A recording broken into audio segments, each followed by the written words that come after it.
You, Nicholas, recently went to Mr. Buffett's hometown, did you not? I did. I was in Omaha about a month ago for my birthday. Yeah. And I had the opportunity to do a Omaha through Warren Buffett's eyes tour. Oh. Yeah, so it was awesome.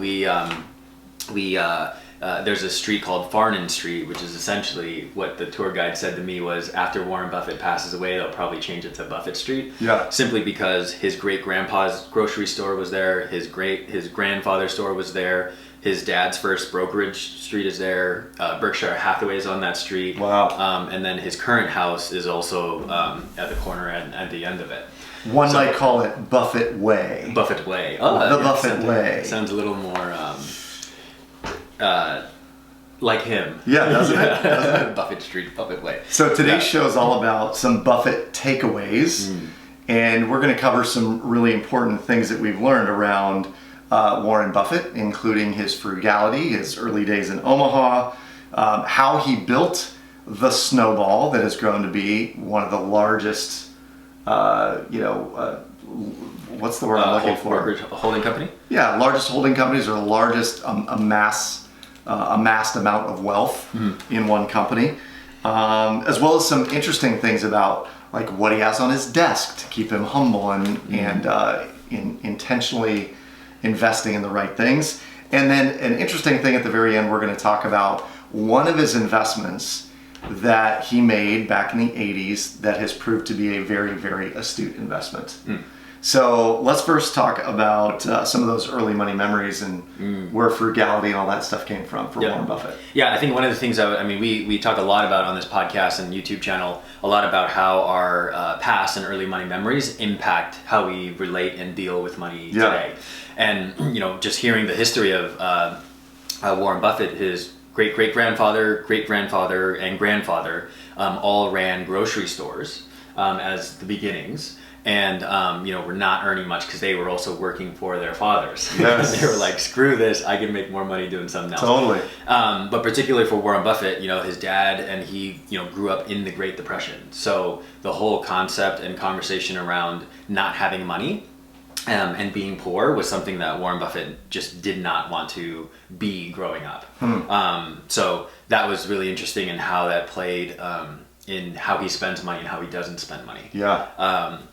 And one of the things that was really cool, we went to the building where Berkshire Hathaway is, and what the tour guide's name was Adam. But what Adam said to me was on his desk, or behind his desk, he has a framed newspaper of the stock market crash of 1929 as a reminder that this is what could happen in investing and in building wealth. Yeah. So you can see that even till today, 1929 was 90 years ago. That was 90, good math. I know, it was really fast. 90 years ago, but he's, Warren Buffett is still present and at least aware of what could happen. So I thought that was really interesting. So one point I want to make on that goes back to the show about Rule 1 investing, and the link to that is down below.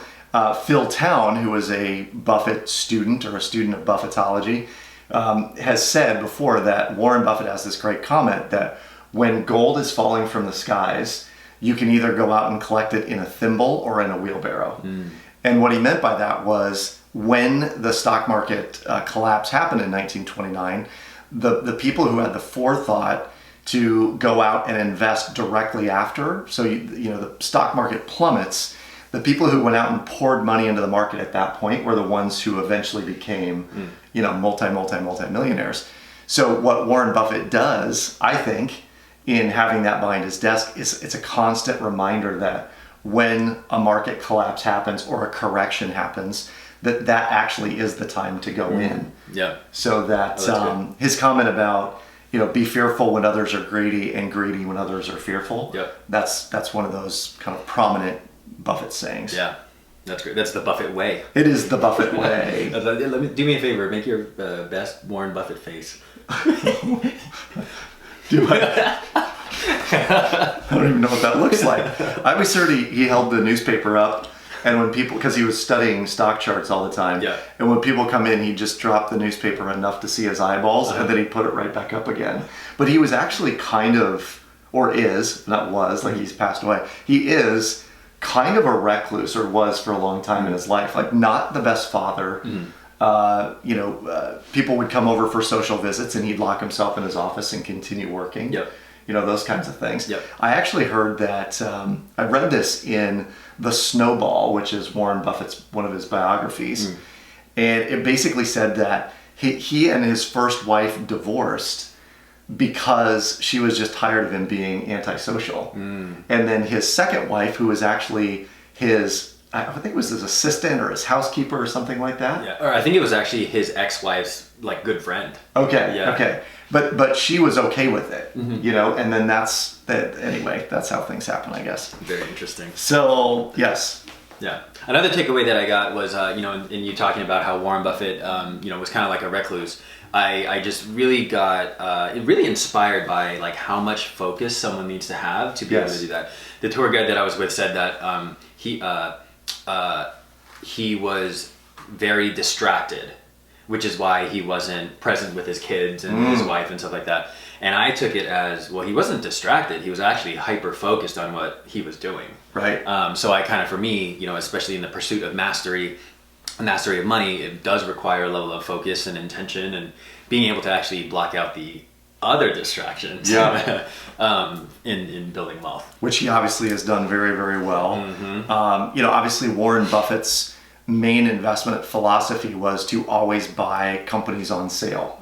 So buy really good companies that were at a discount, and if you did that, you would always make money. So he's famous for saying there's 2 rules of investing. Number 1 is never lose money, and rule number 2 is never forget rule number 1. And he's done this very, very, very effectively by going out and picking up companies that were on fire sale or at a discount, and then holding them. And Warren Buffett has this theory about how long you should hold stocks. So do you know what his ideal holding period is? What is the ideal holding period? It is forever. Because if you buy the right company and you hold it forever and it performs well, it will produce massive dividends over time. In fact, there's one example of those that has produced massive, massive dividends. Tell them the story. So the Coca-Cola. Yeah, that's the one.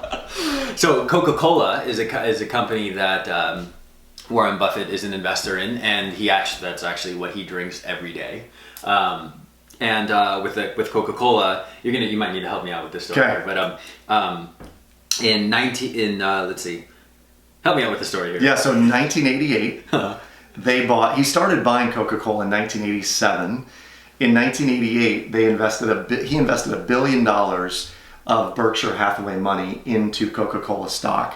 And from what I understand, stockholders were a little bit upset by this because it was a massive chunk of Berkshire Hathaway investable assets. And he was, essentially saying, I have great faith in this company's going places, et cetera, recession proof, all that good stuff. So fast forward a number of years, I want to say it was early 2000s, he said that the amount of money that was coming in dividends on Coca-Cola stock would pay for itself. The stock would essentially pay for itself in a matter of a few years. Yep.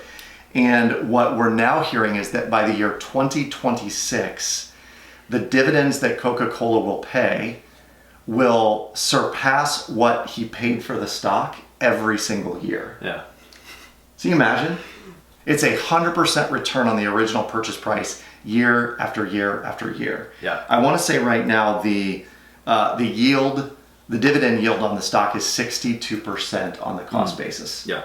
So this is an incredible investment, and to have that kind of foresight to buy something in the 80s and know that 40 years later the return itself is going to cover the cost. Yep. That's huge. Yeah, it's crazy.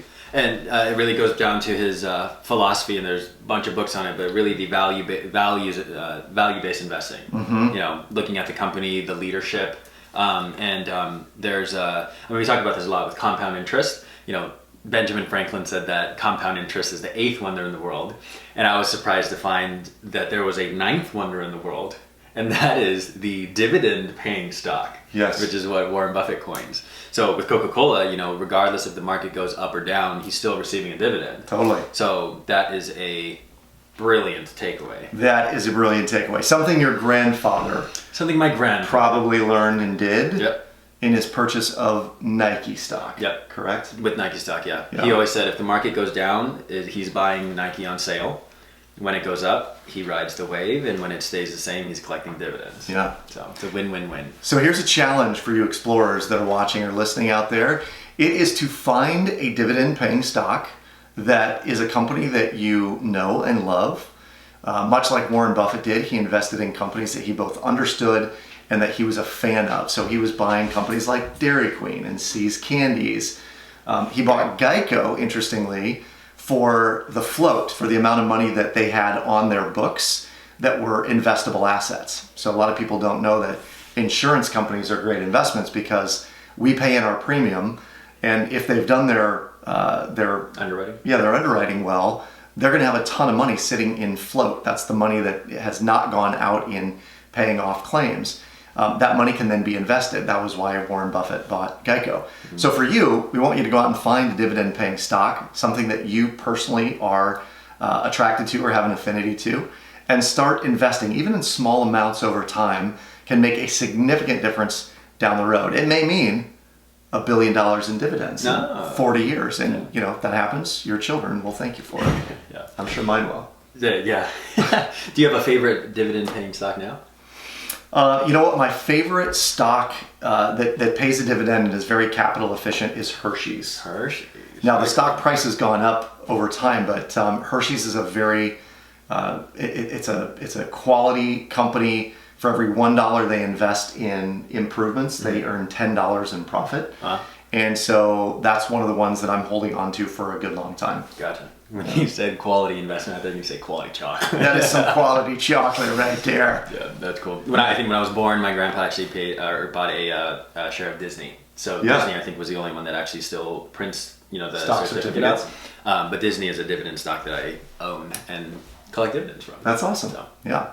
Awesome. I also own $10,000 in chocolate bars that are in the basement. That's another story. Pays For dividends. Sure pays dividends, especially on ice cream night. All right.